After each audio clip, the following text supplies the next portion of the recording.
Are microtransactions evil? Yes. Yes, they are. They're evil. Don't like them. Video complete. Good job, me. No, it's a good question, actually. I'm usually very quick to condemn microtransactions. I don't like them. I've not liked them since they were kind of introduced with horse armor in Elder Scrolls Oblivion. They ruin games for me. I do caveat my condemnation for them. So I do believe that there are times when microtransactions can be okay, actually. Ish. I'm talking about live service games. So games that are made to evolve and add content over time. The concept isn't evil. They can be brilliant games. If you get a nice social live service game and you play it with a group of friends, you might want to play that game for years and years and years. And you're going to want fresh content coming in there. If you want fresh content, money's got to come in from somewhere. In that scenario, I'd say microtransactions are a kind of least bad option because they don't exclude anybody from playing.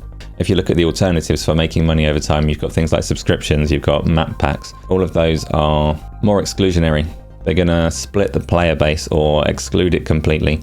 So microtransactions, least bad option. I think they kind of exist as a chaotic good alignment in Dungeons and Money's terms, which is a game I've just made up, but apparently everybody else has been playing for years. For me, a lot of the problem with microtransactions is that they're so often not good aligned. They're not even chaotic. They might appear to be chaotic, but they're cold, calculated, evil. They're just used to squeeze a bit of extra money from people that have already paid more than enough to ride. So take a game this year like Gran Turismo 7, that's $70, or £70, 70 monies, and it's stuffed with microtransactions, and that's greed. If you've paid £70, even if all the content isn't there day one, if you've paid that much money, you're entitled to a couple of years of content for it. They shouldn't be charging you extra to get anything there. They shouldn't need extra support. That's a lot of money for a game. So pure greed, which everyone knows is evil. Some people will tell me it's not, it's fine. It's for people that don't have time to play the game. It's for people that don't have time to grind out the currency and buy those cars, because those people deserve to have fun too. And honestly, I mean, they do deserve to have fun too, sure. But if you think that the way to help those people have fun as well is to charge them more money for playing less, that's just, it's not good logic. A developer can choose to cater for people with less time in any number of ways. Pay me more money is not the answer there. So that's just not a good answer. The other argument that I hear a lot is stop whining. Stop whining. It doesn't matter. You can ignore them. They're in the game. They're optional. Just play without them, which is fine to an extent. You can't fault the logic, that's true. In a lot of cases, you can have, I mean, let's take Elden Ring, for example, because that doesn't have any microtransactions, so it's a nice hypothetical to explore.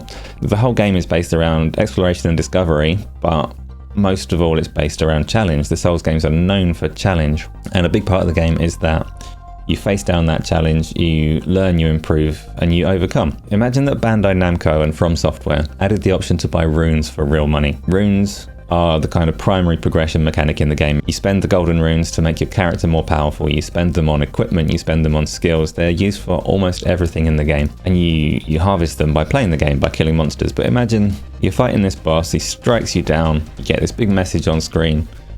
You died. Do you want to buy some runes? Would that make Elden Ring a worse game? Because it's optional. Elden Ring is otherwise exactly the same game that everybody loves today. Just a little message, just an option, and you can ignore it. It's got exactly the same game as before. For me, that makes Elden Ring dramatically worse. Because I already said a big part of the game is kind of facing down a challenge, exploring the boundaries, pushing yourself and trying to improve. And if you've got the option to pay to do that, I mean, when you're exploring options, you can't ignore options. You can choose not to do it. I'm not saying I'm really weak-willed and I'd go and blow all of my money on golden runes. But the option would just be constantly knocking and nagging and reminding you that there's an easier way to get through this game. You just need to spend a little money. It will take you less time. It's probably the most efficient way to get through. And that would ruin it for me. Maybe that's a me problem. Maybe the flaw is in me rather than the game. But it doesn't really matter where the flaw is. Either way, that game is now not fun for me. The other thing that I find interesting there is if I flip that a little bit, if I take Elden Ring, carry on that line, rather than selling runes, which would be pretty cynical, let's just imagine that Elden Ring added a store for cosmetics. So you could buy silly hats and capes, I don't know. Part of me is thinking, I see I'm running over my own play of Elden Ring now, and I'm remembering 30 to 40 hours into it. I have my starter armor, so the armor that I rolled my character with, I was still wearing, and I didn't really think much of it. But if I'd had the option to buy a silly hat or a different suit of armor, I might have felt that was more cynical and more deliberate. I might have felt that the game was engineered to get me spending, and actually that might have taken away some of my fun. What if rather than selling progression, rather than selling cosmetics, what if the content available was actual content? So am I going to be okay with a new island to explore or something like that? Because it's not really a microtransaction, but it's still a transaction, it's still digital content, and where we draw these lines is difficult to interpret, not necessarily up to me. So would I be okay with content? Yes, I would. I wouldn't consider that greedy or unethical.